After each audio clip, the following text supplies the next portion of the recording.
Ciao, sono Cecilia, una delle insegnanti di Colibrì, corsi di lingua italiana. Benvenuti in questo nuovo video. Ogni settimana sul nostro canale troverai tanti contenuti per migliorare nella lingua italiana e per prepararti all'esame B1 per la cittadinanza. Io, Chiara e Silvia siamo tre insegnanti specializzate nella preparazione a questo esame, quindi segui il nostro canale e scrivici se vuoi studiare con noi. In questo video ti presenterò più di 50 parole utili per il tema delle tecnologie. Questo è un argomento che puoi trovare all'esame di livello B1 ma anche di livello B2, sia nello scritto che nell'orale, quindi è importante avere un buon vocabolario. Per prima cosa ti dirò alcune frasi per sentire le parole dentro un discorso, poi ti farò un elenco delle parole più importanti da conoscere e alla fine ci sarà un quiz per vedere se sei pronto su questo tema lessicale. Guarda il video fino alla fine perché tutte le parti sono importanti. Gli strumenti tecnologici come il computer, il tablet e lo smartphone fanno parte della nostra vita di tutti i giorni e dopo la pandemia Covid del 2020 usiamo questi dispositivi ancora di più. Siamo sempre connessi a internet. In particolare il cellulare è un oggetto che portiamo sempre con noi e ci serve per fare tantissime cose. Io, per esempio, uso il telefono non solo per chiamare o messaggiare come si faceva prima, ma anche per navigare su internet, guardare il meteo, leggere le notizie, fare acquisti online, controllare il mio conto in banca, stare sui social e tantissime altre cose che posso fare grazie alle applicazioni che scarico sul dispositivo.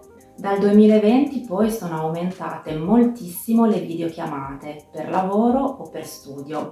Per esempio adesso molte lezioni e molte riunioni di lavoro si fanno a distanza invece che in presenza come si faceva prima. Secondo me queste tecnologie sono veramente utili e comode, ma ci sono anche aspetti negativi, per esempio quando si passa troppo tempo sui social come Instagram, Facebook, TikTok, in una realtà virtuale senza relazioni dal vivo, senza parlare faccia a faccia con le persone.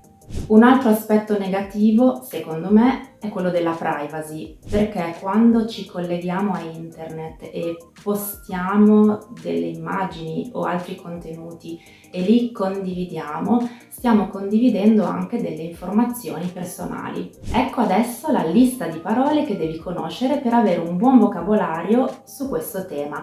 Le hai già sentite prima, ma adesso te le dico una per una. Il nome di alcuni strumenti tecnologici, di alcuni dispositivi, il telefono, chiamato anche cellulare o smartphone, il computer e il tablet. Con le parole internet, il web o la rete, che sono sinonimi, usiamo il verbo collegarsi, connettersi, ma anche il verbo navigare, che significa cercare informazioni.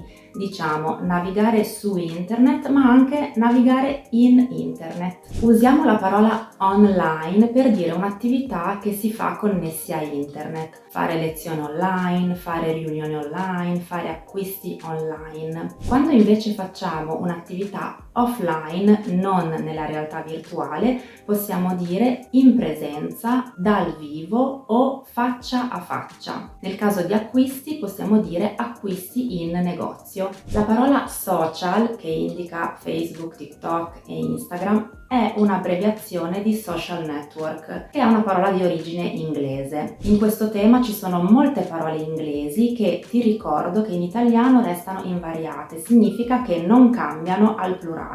Diciamo il computer, i computer, lo smartphone, gli smartphone, eccetera. Alcuni verbi per le attività che si fanno sui social sono postare, che significa pubblicare un contenuto, commentare, condividere e taggare, che significa collegare una persona, un nome, a un contenuto. Ora che conosci tutte le parole importanti sul tema delle tecnologie, prova a fare questo quiz e se vuoi migliorare nella lingua italiana, iscriviti al nostro canale e studia con le nostre lezioni di gruppo o individuali online. Ti aspettiamo. Buon quiz!